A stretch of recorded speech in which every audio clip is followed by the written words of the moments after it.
All right, everybody, welcome back to another edition of Beyond Baseball Shorts, where we just take a behind-the-scenes look at some of the different aspects of the game.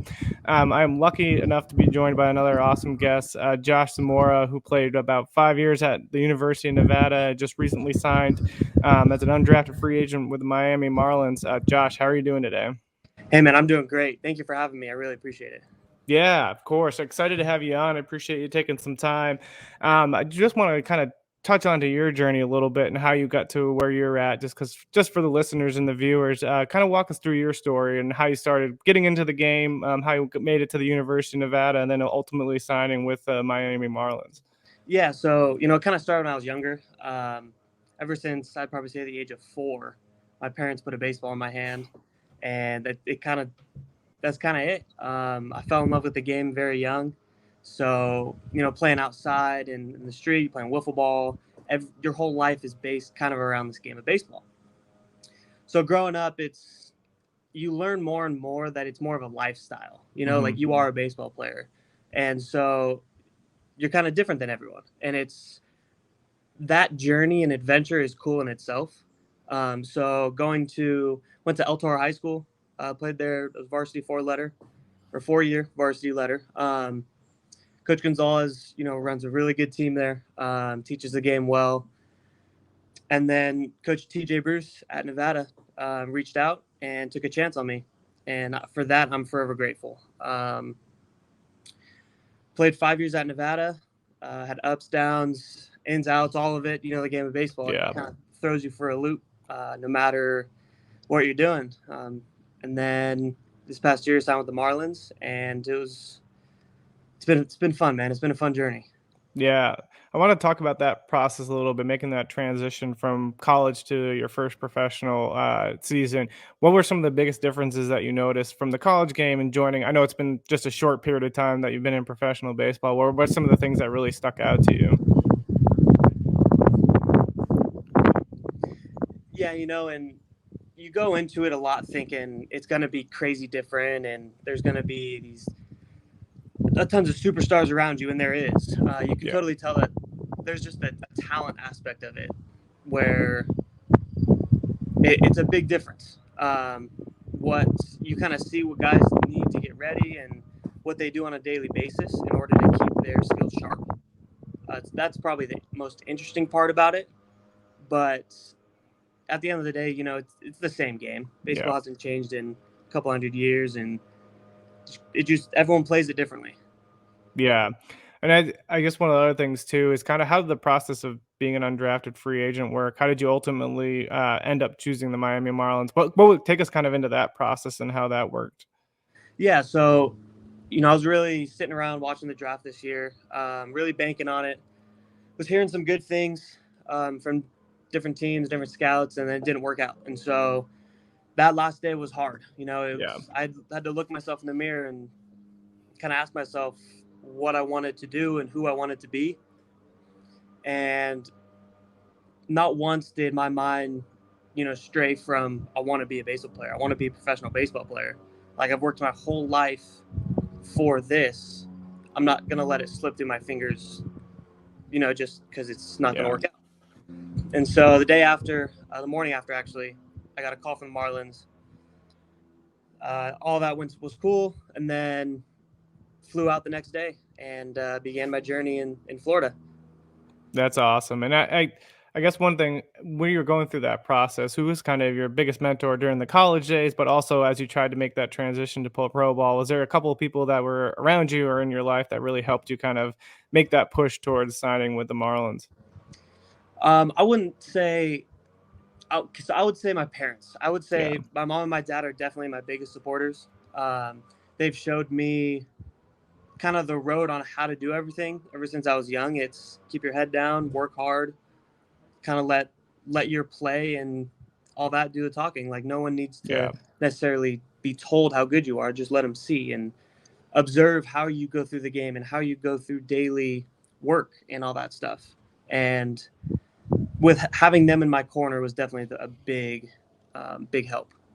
Yeah, and I'm sure when you get through a lot of those situations that you hit moments of failure, um, besides having the supporting cast behind you, what has helped you with those handle those failures of the game? You talked about a lot of the mental side of the game as well, especially having to experience COVID-19 season during your junior year and things like that. How did you get through a lot of those different challenges mentally? Yeah, and that's where, like I said before, baseball players kind of are different, because the game that we play is 90 to 95% mental. And I truly believe, the best in the game have mastered that mental mindset of being able to look something in the face and say, all right, like, good, it's not gonna affect me. And I think going through COVID and all the triumphs, you face Hmm. adversity, and it wasn't really much different than grounding out with bases loaded, Yeah. or doing something like that. It's just more long term. So I think baseball in general just helped me get through those little phases of not playing. Yeah, and I'm sure like when those moments of failure came up during the game too, you used to probably step back and see like all the adversity you had to do with COVID-19. And there's a lot more outside of the game that kind of defines who you are. So leaving those performances on the field rather than taking them home and those kind of things. But thinking about successes, you had a very successful college career. Kind of take us into that, and what were some of the biggest highlights for you during your college days? I mean, I think winning two conference championships, that's probably the highlight. Um, and then obviously making a regional appearance was awesome.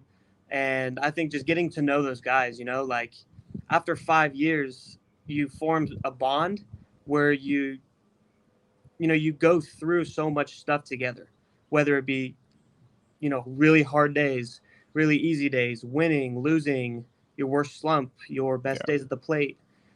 and your teammates get to experience that journey with you. And that kind of defines, who you are as a player as well.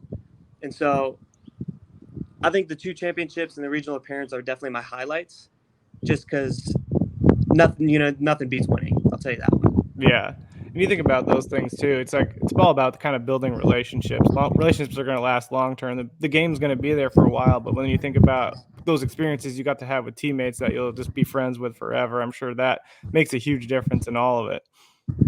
As we kind of approach Yep. your first pro season and then you're finishing up the pro season, what do you usually goes into your off season routines? What are you looking forward to kind of most to take away from this off season and kind of get yourself built for your second year of pro ball? Yeah, so that's an interesting question for me. So this is my first obvious off season, actual off season. Just going through college, you play baseball year round. Yeah. So this is my first time really on my own. So I'm moving up to Sacramento with two of my really close friends. One is Owen Sharks, played at Nevada, pitches for the Pirates now, and then we're working out at a facility called Optimum Athletes, and essentially we're going to go there and get our lifting program. We're going to kind of sort it out together. I learned a lot in school about how the body moves and setting goals and all that kind of stuff. And then there's a field out there, and we have the facility to take ground balls, hit as we please. They got technology. I believe they have TrackMan and Rapsodo and all that stuff. So it's gonna be cool. I'm excited for it. That's awesome. And you talked a lot of the goals on the field. What are some of your goals off the field? Just kind of you as a person that you want to develop, just not basically on your experience through college, but also the experiences you're going to have in pro ball. What are some things you're looking forward to kind of developing as yourself? That's a good question. Um, I would say for me personally, I've been just a baseball player for so Yeah. long, So this kind of little off-season break is sort of a time to go find that, is go Hmm. find who you are off the field. And so really my goals are just to enjoy the moment and live in the moment and get 1% better every day at everything that I can, whether it's my discipline, self-discipline, my diet, my sleep patterns, my behaviors, all that kind of stuff, and just improve the overall quality of life, I would say, off the field.